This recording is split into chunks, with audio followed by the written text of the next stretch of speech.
Hey guys, what's up? वासुक खज़े है। ऐसी एक टॉपिक याद आया तो सोचा आप लोगों से शेयर करने। तो पिछले 1 डेढ़ साल में मुझे एक फंडामेंटल चीज़ समझ आई है, पता लगी है, डिस्कवर की है एक ह्यूमन साइकोलॉजी के बारे में कि इंसान जो है इज्जत और प्यार का भूखा होता है।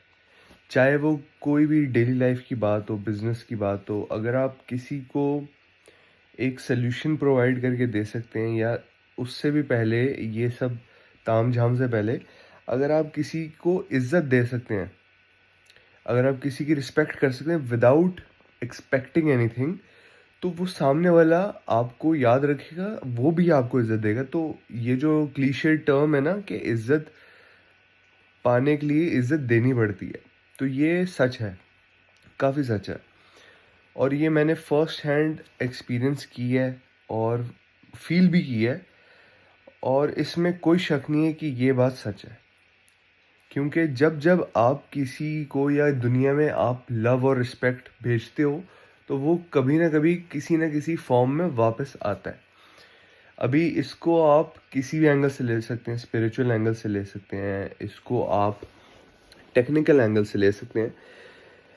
टेक्निकल एंगल से आप कैसे ले सकते हैं कि आपने एक जूनियर डेवलपर की, अब जैसे मैं आईटी में हूँ, आपने एक जूनियर डेवलपर की कभी मदद की, आप थे सीनियर पोजीशन पे। अगर लेट्स से कि कल को वो बंदा कोई चीज़ इनोवेट करता है, कोई चीज़ सीखता है, मार्केट में कोई इनोवेशन लाता है और उसका कभी स्टार्टअप होता है या कुछ बहुत तगड़ा बिजनेस या कोई बहुत अच्छी आईपी वो डेवलप कर लेता है, इंटेलेक्चुअल प्रॉपर्टी, तो उसको हमेशा याद रहेगा कि हाँ यार, ये जब बंदा, मैं कुछ नहीं था या बहुत छोटे लेवल पे था, तो इसने मेरी आउट ऑफ द वे जाके मेरी विदाउट एक्सपेक्टिंग एनीथिंग मेरी मदद की थी, मेरी मुझे गाइड किया था, मेरी गाइडेंस की थी। अभी स्पिरिचुअल एंगल में अगर देखें तो अगर आप किसी की मदद करते हैं वैसे ही, जो कि आपकी रिटर्न में कुछ वापस आपको नहीं दे सकता। फॉर एग्जांपल, आपने किसी भिखारी को भीख दे दी, आपने किसी राह चलते बंदे का अगर कोई चीज़ गिर गई तो उसको विद अ स्माइल आपने वापस कर दी। आपने किसी को उदास देखा तो उसके साथ बैठ के 2 मिनट बात कर ली, उसका दिल हल्का हो गया। तो इस सब चीज़ की तो वो पिछली एग्जाम्पल की तो खैर क्वांटिफाई कर सकते थे ना, रिटर्न्स। इसकी तो आप क्वांटिफाई भी नहीं कर सकते कि किस तरह वापस मिलेगा आपको। तो मैं इसमें बड़ा बिलीव रखता हूँ कि अगर आप दुनिया में या यूनिवर्स में कोई चीज़ भेजते हैं, गुस्सा, एंगर, हेल्प किसी को करते हैं या आप कोई अच्छा जेस्चर दिखाते हैं, तो वो वापस आता है एक ऐसे फॉर्म में जो कि आप सोच भी नहीं सकते। तो बेसिकली मैं ये कॉन्ड्रम में फंसा हुआ था कि अगर एक सोसाइटी है जहाँ पे आप ऐसे सोच के हैं कि आप इज्जत देते हैं, तो आप एक्सपेक्ट भी करते हैं कि आपको मिलेगी कल को, या चले आप एक्सपेक्ट नहीं करते, आपका नेचर ही ऐसा है कि आप हर किसी को इज्जत देते हैं। लेकिन आपके इर्द गिर्द जो सोसाइटी है, जो थिंकिंग है लोगों की, वो कुछ इस तरह की है कि यार ये तो भिखारी, इसकी मैं इज्जत क्यों करूं। या फिर लेट्स से कि वो जो जूनियर डेवलपर की मैंने बात की, वो आप थे, अब आपकी मदद किसी ने की, तो ये अब कहाँ फिट होगी अगर आप उस तरह के बंदे हैं जो कि ये सोचता है। तो अगर तो आप हाई पोजीशन में, तो आपका पहले देना बनता है। लेकिन लेट्स से कि आप नहीं हैं हाई पोजीशन में, आप हैं नीचे वाली पोजीशन में, आप थोड़े जूनियर डेवलपर हैं, आप सीनियर पोजीशन पे नहीं है, तो अब आप क्या करेंगे? तो इसमें अगर लेट्स से मैं अपनी बात करूं, तो मैं फिर भी कोशिश करूंगा कि मैं वही पॉजिटिव एटीट्यूड के साथ रहूं। लेकिन अगर आपके साथ कभी किसी ने अच्छा नहीं किया, लेकिन सोसाइटी या फिर सोसाइटी इर्द गिर्द की कुछ ऐसी मीन सेल्फिश है और एक क्लासिस्ट, एक फाइनेंशियल लेवल पे अगर आपको देखती है, एग्जामिन करती है, आपको जज करती है और आपको बराबर नहीं समझती, तो फिर आप क्या करेंगे? तो इस मुश्किल में और इस माइंडसेट में एक इंसान को, या इसको क्या करना चाहिए, मतलब एक इंसान को फिर ऐसे सोसाइटी में रहते हुए क्या करना चाहिए?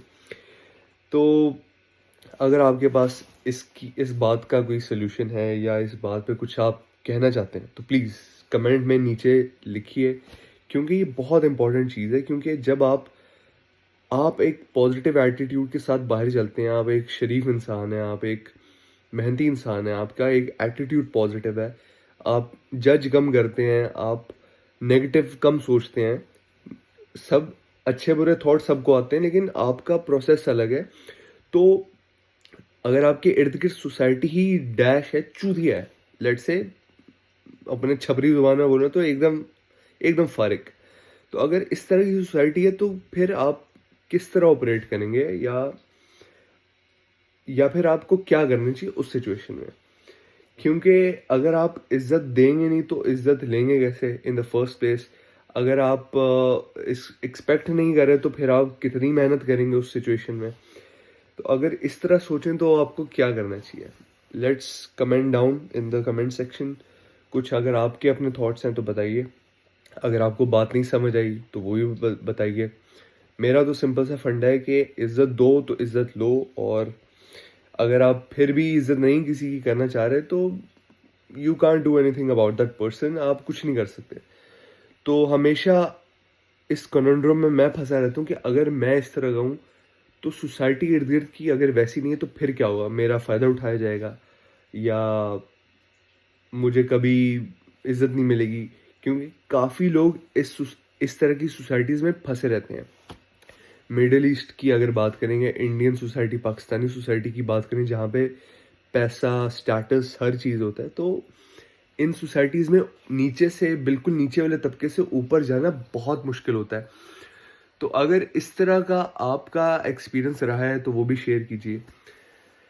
मैं अब फाइनली 1 डेढ़ साल से जो यूरोप में सीखा है उसको एग्ज़ामिन किया, अपनी पर्सनल ग्रोथ, अपना माइंडसेट एक डेवलप किया है, तो उसके बाद काफ़ी सारी चीज़ें अब समझ आ रही हैं, जो कि पहले भी पता तो थी, लेकिन कभी आउट ऑफ द वे जाके या आउट ऑफ द बॉक्स उस तरह टाइम और डेडिकेटेड स्पेस नहीं मिली थी कि इसको एग्ज़ामिन किया जाए कि किस तरह एक अलग सोसाइटी में चीज़ें ऑपरेट होती हैं, जहाँ पे,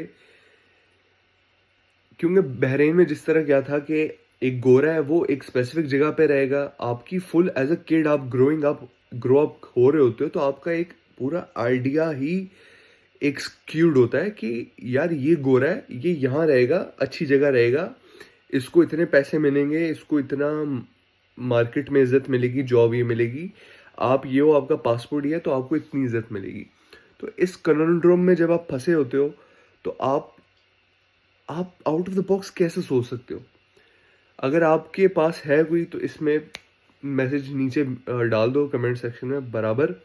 मैंने तो पिछले 1 डेढ़ साल में काफ़ी कुछ समझ आई है, काफ़ी कुछ सीखा है।